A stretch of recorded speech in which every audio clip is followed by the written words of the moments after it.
नमो तस्सा भगवतो अरहतो सम्मा संबुद्धस्सा। बुद्ध और उनका धम्म बाबा साहेब डॉक्टर अम्बेडकर द्वारा रचित कालजयी पुस्तकों के इस रचना संसार में आपका स्वागत है। आप जानते हैं कि इस समय हम लोग बाबा साहेब डॉक्टर अम्बेडकर द्वारा मूल रूप से अंग्रेजी में रचित ग्रंथ बुद्ध एंड हिज धम्मा, इसका ये हिंदी अनुवाद आप तक पहुंचा रहे हैं। और ये जो हिंदी अनुवाद है, ये हिंदी अनुवाद भदंत डॉक्टर आनंद कौशल्यायन जी ने किया है। आइए इस कड़ी में आगे बढ़ते हैं। दरअसल ये जो है ये द्वितीय कांड का छठा भाग है और इस छठे भाग का ये तीसरा अध्याय जो इस समय हम आप तक पहुंचा रहे हैं। दूसरे अध्याय में भी हमने देखा, इसके पहले अध्याय में भी देखा कि तथागत बुद्ध किसी तरह की ऊंच नीच की भावना के साथ कभी भी किसी को भिक्षु संघ में प्रवेश नहीं दिया करते थे।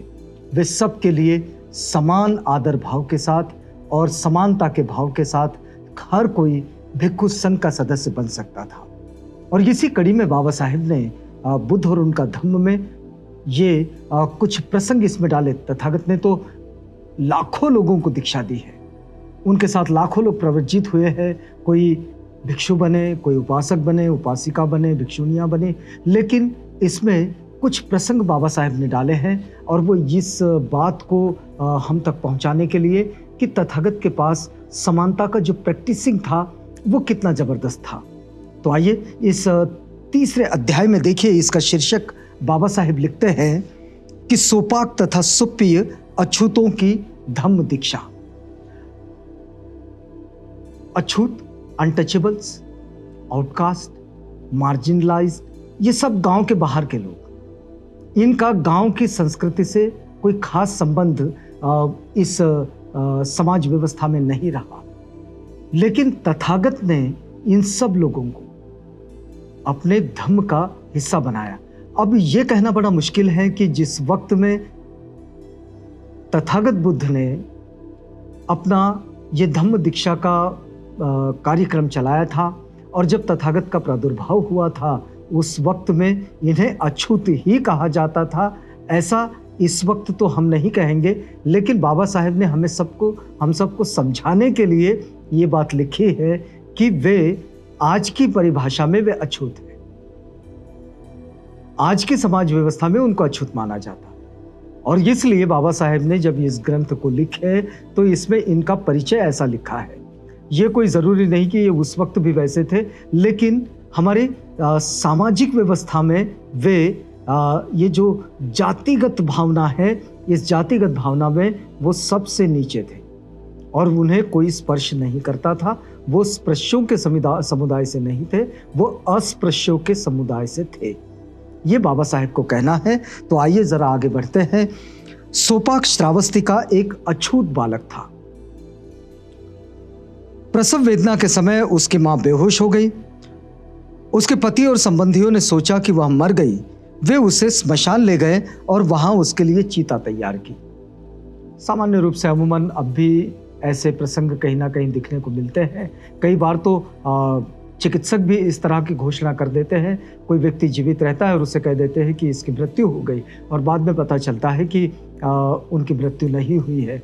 तो ऐसी ही कमोबेश घटना उस वक्त की है। तो ये माँ बेहोश हो गई, गर्भवती थी, प्रसव वेदना के समय वो बेहोश हो गई। घर वालों ने सोचा कि उसकी मृत्यु हो गई। वे उसे स्मशान ले गए और वहाँ उसकी चिता तैयार की। लेकिन उस समय इतना पानी बरसा, इतना तूफान आया कि चिता में आग लगा सकना असंभव हो गया और इसलिए लोग उसे यूं ही चिता पर छोड़कर चले गए। अब उस वक्त को याद कीजिएगा जब लोगों के पास आने जाने के कोई ऐसे खास साधन नहीं हुआ करते थे और गांव से थोड़ा दूरी पर ही ये स्मशान हुआ करते थे जहां चिता देने का कार्यक्रम था। और वहां वो लेकर गए और बहुत तेज बारिश हुई तो ये सारे लोग लौटकर चले आए। चिता पर, जलती हुई चिता पर उसे रख दिया, लेकिन चिता जली नहीं क्योंकि बारिश बहुत तेज थी। तो सोपाक की माँ उस समय तक मरी नहीं थी और वह बाद में मरी। मृत्यु से पहले वह बालक को जन्म दे गई। देखिएगा, उसकी मृत्यु तब तक हुई नहीं थी और वो बालक को जन्म दे गई। उस बच्चे का स्मशान के रखवाले ने ही अपने बच्चे सुप्पिय के साथ पालन पोषण किया। वहाँ जो स्मशान का जो रखवाला था, जो वहाँ चौकीदार था, उस चौकीदार का एक बेटा था सुप्पिय। तो इस सुप्पिय के साथ में उसने इसे भी रख लिया और माँ की जाति के नाम पर ही बच्चे का नाम सोपाक पड़ गया। ये सुप्पिय के साथ अब ये सोपाक भी बड़ा होने लगा। माँ की जाति के नाम पर ही उसका नाम सोपाक रख दिया गया।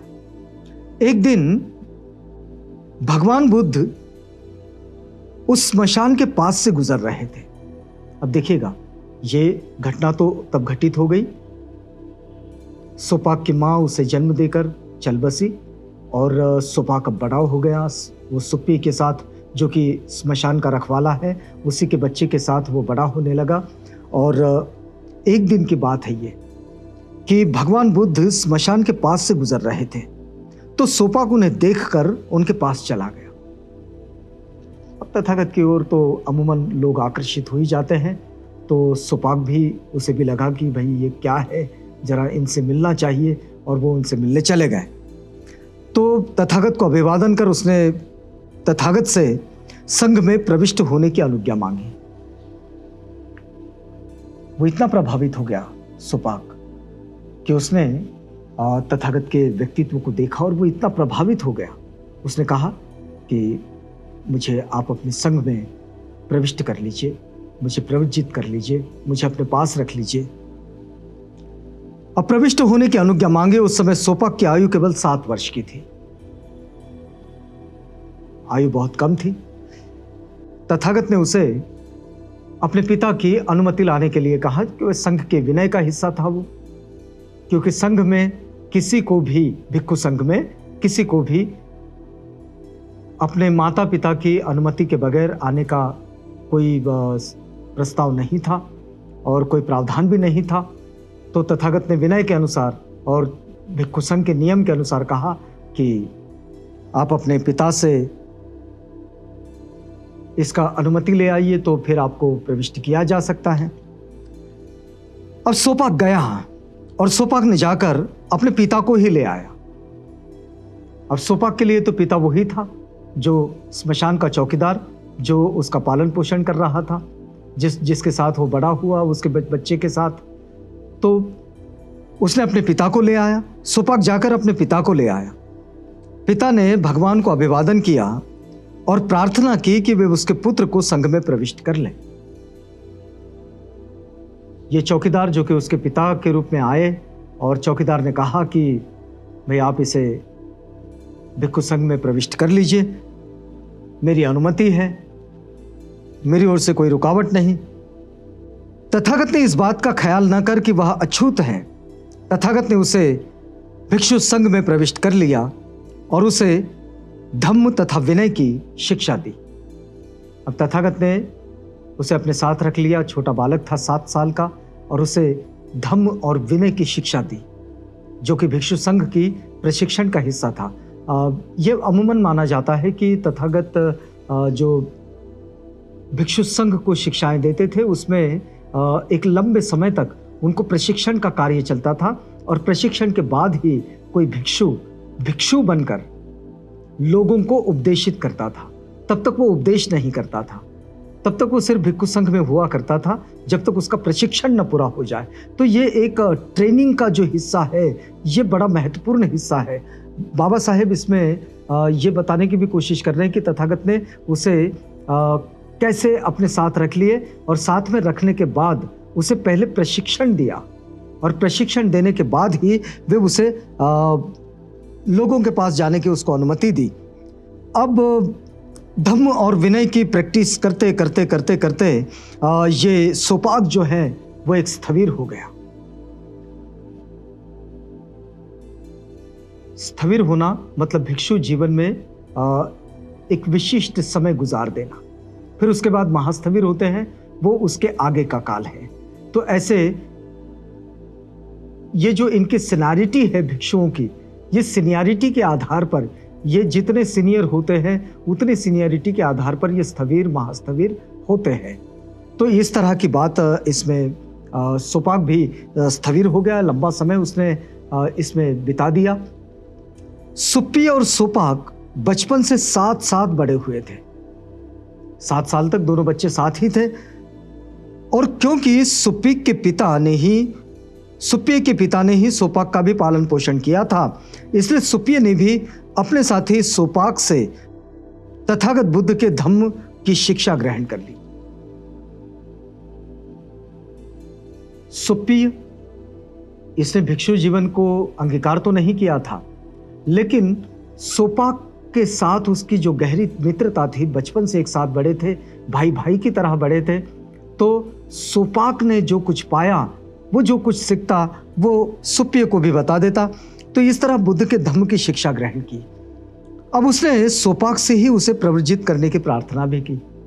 और फिर सुप्पी को लगा कि ये रास्ता बड़ा अच्छा है, तो सुप्पी ने सोपाक से ही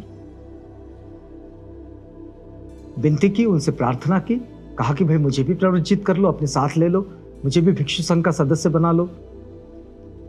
अगर जातिवाद के हिसाब से देखें, बाबा साहेब लिखते हैं, ये बड़ा महत्वपूर्ण वाक्य है, बुद्ध और उनका धम्म में वे लिखते हैं कि जातिवाद के हिसाब से देखें तो सोपाक सुप्पी की भी अपेक्षा नीच जाति का था।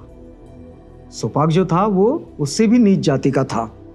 और फिर तब भी उसने उसे बुद्ध धम्म की दीक्षा दी और इस तरह दोनों एक साथ अब भिक्षु संघ में शामिल हो गए। पहले सोपाक, उसने बड़ा लंबा समय गुजारा, और उसके बाद सुप्पी भी उसके साथ आ गया। अब दोनों साथ हो लिए। सोपाक ने स्वीकार किया और सुप्पी जो एक नीच जाति का था और जिसका परंपरागत पेशा स्मशान की रखवाली था, वो भी एक भिक्षु बन गया। यहां ये जो अध्याय है ये समाप्त होता है कि सुप्पी भी सोपाक के साथ आया और उसके बाद वो भिक्षु बन गया, जबकि वो उससे भी निचली जाति का था, उसने उससे दीक्षा ग्रहण की। लेकिन एक बात इसमें समझने वाली है, इसके आगे चलकर अगर हम देखें तो ये अपने प्रैक्टिसिंग में आगे बढ़ते हुए इन्होंने अरहत्व को भी प्राप्त कर लिया था। बौद्ध साहित्य में इसका उल्लेख मिलता है। तो इस तरह से हम लोग देख सकते हैं कि एक बेहतर जीवन की ओर तथागत सभी को लेकर आए। उन्होंने किसी को भी पीछे नहीं छोड़ा। हमारे सामाजिक जीवन का वो हर एक वर्ग, जो वर्ग चाहे छोटा हो, बड़ा हो, निम्न हो, उच्च हो, मध्यम हो, चाहे जो हो, उसे तथागत अपने साथ ले आए और उसे एक बेहतर जीवन का रास्ता दिया। और ये जो दुख मुक्ति का रास्ता ये लोग चलते रहे तो अपने जीवन में एक उस बेहतर अवस्था को पा गए जिसे कहते हैं एनलाइटनिंग, जिसे कहते हैं अरहत्व। और उस अरहत्व को पाकर अपने जीवन को सफल बना गए। यहां रुकते हैं इस वादे के साथ कि अगली कड़ी में आपसे पुनः भेंट होगी, जब हम बुद्ध और उनका धम्म के इस पठन पाठन की प्रक्रिया में फिर से जुड़ेंगे। तो तब तक के लिए हमें इजाजत दीजिएगा।